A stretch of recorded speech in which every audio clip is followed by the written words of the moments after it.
Do you remember a time when life was so much simpler? A day with little to no responsibilities besides school and some homework. There are lots of games that bring me right back to those days. Hell, I can get a glimpse of them right away by playing all the games at home. But there are some experiences that can only be enjoyed at the arcade, and these days, it's easier said than done. Every year we have fewer and fewer arcade venues, and the handful that we do have are usually filled with these cheap smartphone games slapped onto a big-ass vertical screen. Oh, you know the ones. I see you, Subway Surfers. Get the f*** out of my sight. And as for you, Pop the Lock, we are good, you can stay. It's quite rare to find, let's say, pop and music, Star Wars racing, Gauntlet Legends, Primal Rage, King Snow Brothers 2? Anybody? Oh, Jesus Christ. But the ones that I worry about the most to be lost to time and relevancy are, and you saw the title of the video so you already know, the light gun games. Hello, this is ShyboyAdvance speaking and thank you for being here. There is something to be said about this subgenre of games. They are so easy to understand and play. It's a special kind of dumb fun to shut your brain off, you know what I mean? Some of the best laughs while playing a game came from these machines. It's all about that oh so sweet immersion. I know I can play these games using emulators any other day of the week, but without the light gun itself to play them with, is that even a way to live? It feels wrong somehow, but hey, what do I know? I'm a Guitar Man fan, so please take anything I say with a grain of salt. Where was I? Oh, that's right, immersion. My favorite kind of light gun games are the ones that have these giant theater-style cabinets. You know, the ones you can sit inside of with big screen and speakers. And sometimes you even get curtains for privacy. How fancy! They really thought of everything. Some of those cabinets even have a back window so the people outside can still see the game in action while waiting for the turn. I would say it's a certified "that's neat" from me. In the end, all of this adds up to the experience, especially if the game is frightening. Speaking of which...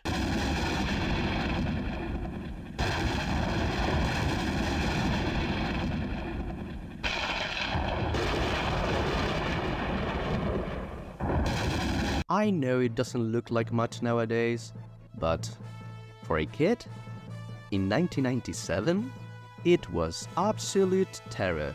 The sound is stuck in my head to this day. Those speakers were loud, so much so that the whole cabinet rumbled quite a bit.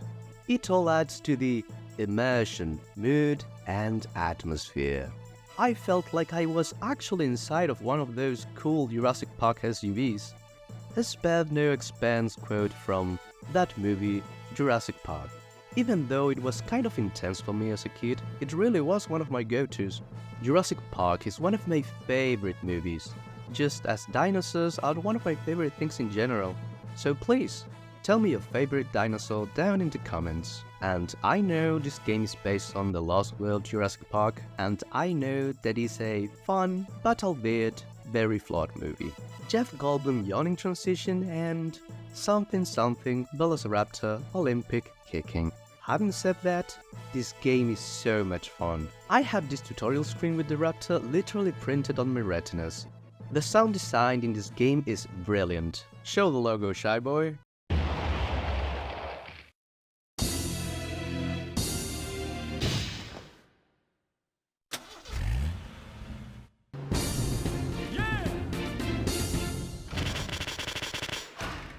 Now that's a good sound. And the music is so memorable. Please, take a listen.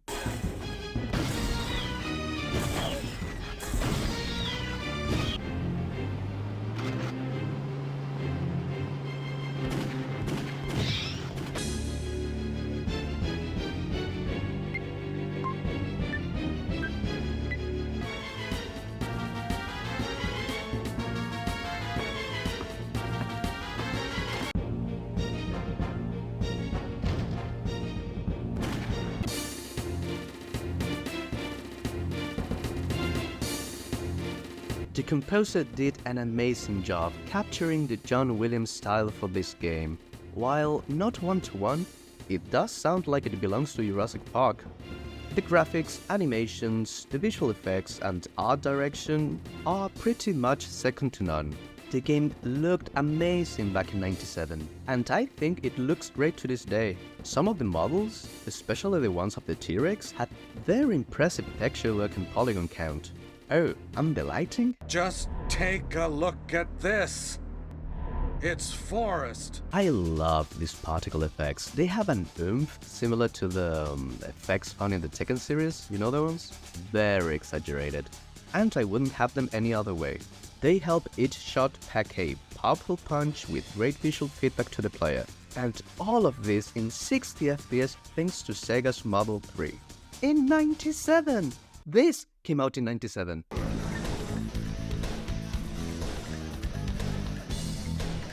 Danger. Energon meter low. No more questions, Your Honor. When it comes to the gameplay, you pretty much know what to expect. Point, shoot, reload and repeat. Or if you're like me, point, shoot 2 or 3 bullets and then reload and repeat. This applies for every light gun game that I play. In The Lost World Jurassic Park or TLWJP if you're in a rush, you tranquilize the dinosaurs.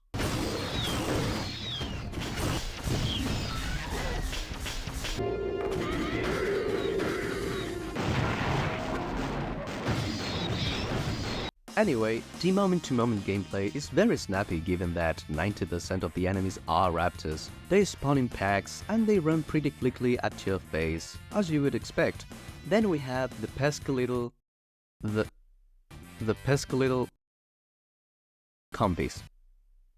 Compies, yeah. You know, the little ones? One of those and it's like, eh. But 30 of those and it's suddenly like, oh, I see. And finally, the Pachycephalosaurus and the Pterosaurs, 2 dinosaur species that went really underutilized for some reason.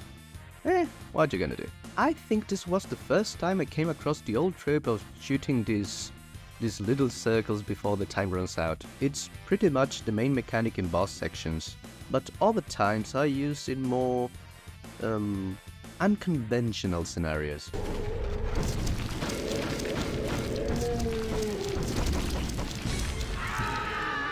That's a big pile of shit quote from the Jurassic Park motion picture.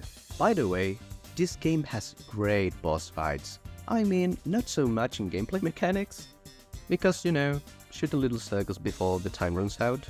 Just look at these little rascals. They are so funny.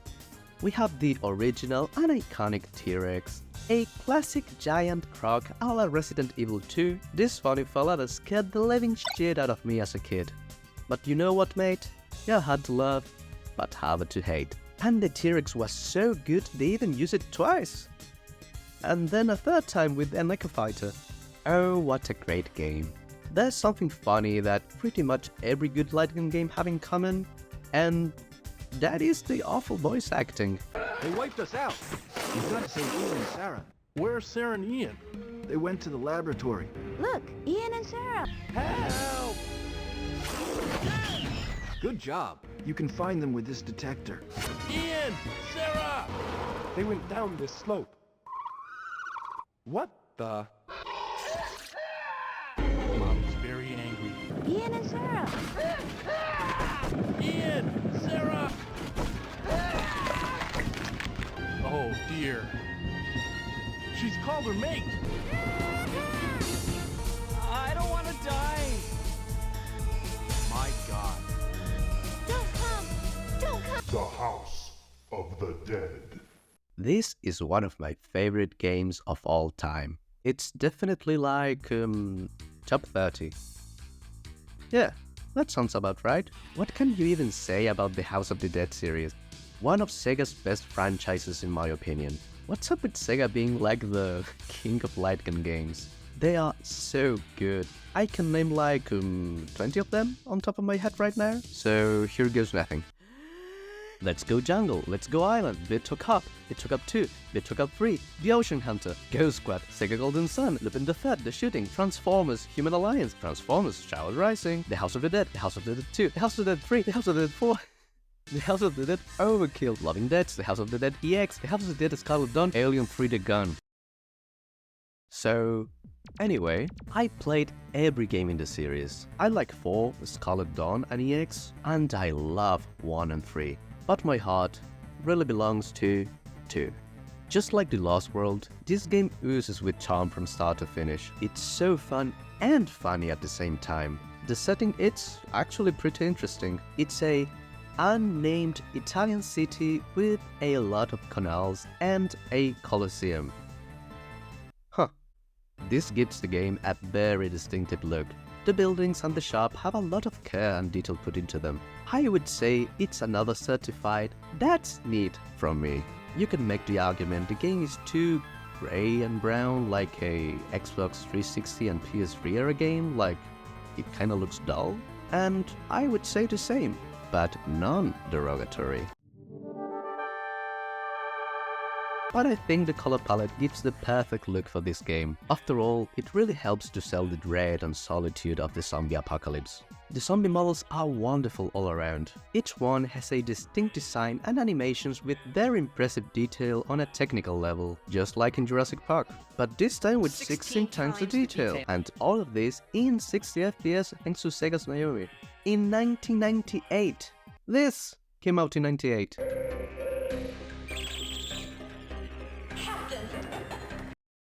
You gotta love this voice every time you have to reload.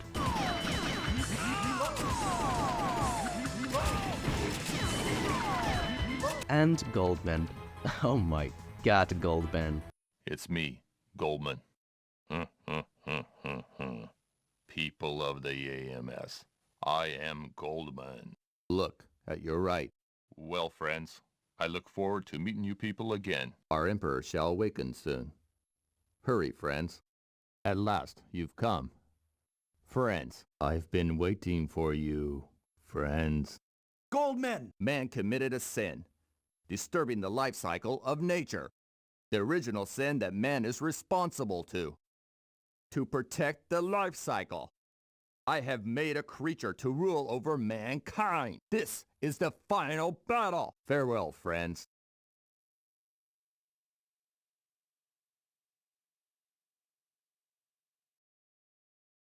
The bosses are so fucking cool. Here you have my friend Judgment.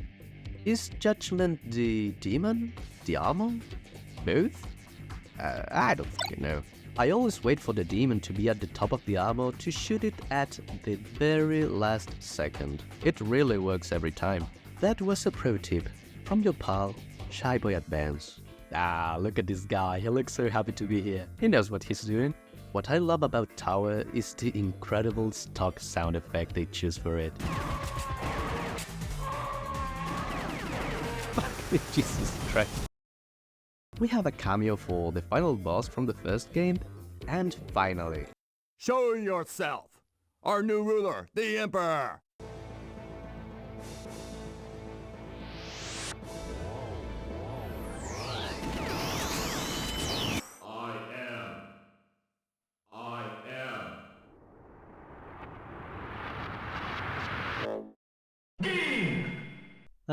I don't know how to end videos. Sue me. Thank you so much for sticking around till the end of the video. I'm really happy to be working on this channel. It's something I wanted to do for a really long time. My friends can tell you that much. I love playing, learning and talking about video games with other people. So please, tell me about some of your memories with light gun games, games in general, or even a topic you might want me to talk about in the future. And if you liked the video, please consider subscribing to the channel and click that notification bell. Every type of engagement goes a long way in this platform, and I would really appreciate it. This was ShyboyAdvance speaking, and thank you for watching my video.